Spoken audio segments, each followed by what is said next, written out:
Mengusung tema merangkai budaya meraih masa depan, ajang Miss Tionghoa Indonesia 2025 menjadi ruang bagi perempuan muda berbakat dari berbagai daerah untuk menampilkan potensi terbaik mereka. Sebanyak 27 finalis berasal dari DKI Jakarta, Banten, Jawa Barat, Jawa Tengah, Jawa Timur, Sumatera, Kalimantan, dan Bali. Mereka berkompetisi dalam 3 kategori usia, cilik, remaja, dan dewasa.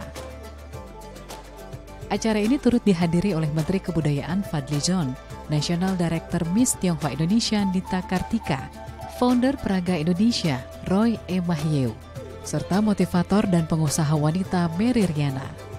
Dalam kesempatan tersebut, Menteri Kebudayaan Fadlizon memberikan apresiasi terhadap semangat para finalis dalam mengangkat nilai-nilai budaya ke tingkat nasional maupun internasional.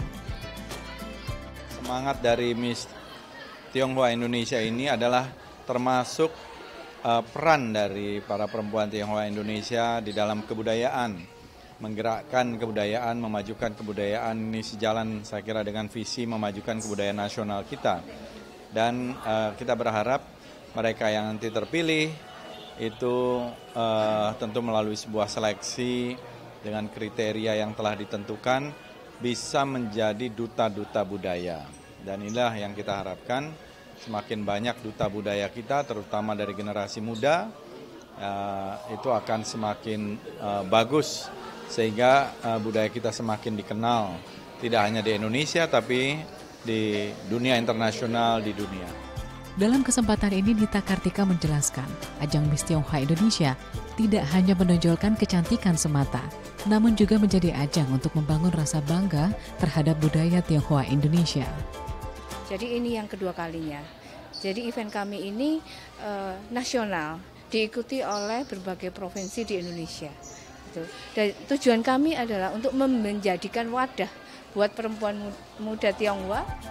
Setelah melalui proses penilaian yang ketat dari para dewan juri, gelar Miss Tionghoa Indonesia 2025 akhirnya diraih oleh Angeline Virginia Wong. Desainer muda berbakat ini berhasil memikat para juri melalui visi dan dedikasinya dalam melestarikan budaya serta kegiatan sosial yang ia lakukan di masyarakat. Pertama-tama saya sangat bersyukur sekali dan berterima kasih buat semua juri dan juga organisasi dan yayasan sudah memberikan saya kesempatan ini. Dan saya merasa ini kesempatan buat saya bukan untuk diam, tapi menjadi advokasi saya, yakni memperkenalkan budaya Tionghoa Indonesia ke kancah internasional. Yang paling cepat, untuk November ini saya akan melakukan sebuah acara gelar untuk saya punya desain, karena saya punya pakaian saat ini juga karya saya sendiri, dan di mana itu juga akan merilis lagu ciptaan saya sendiri, yakni bahasa Mandarin yang berjudul She Should Tai Ai Ni, yang juga ciptaan saya dan aransemen saya sendiri. Dan untuk Desember ini saya akan juga ada pertunjukan di mana saya menjadi seorang direktur untuk acara budaya Indonesia yang akan ditayangkan juga di TV-TV.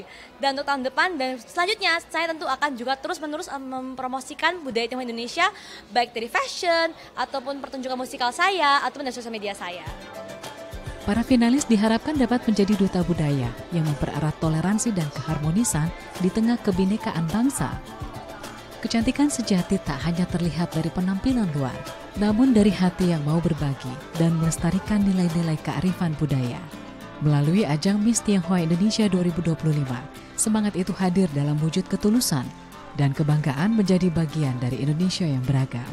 Akbar Ramadan, Serolino Lamba, The ITV.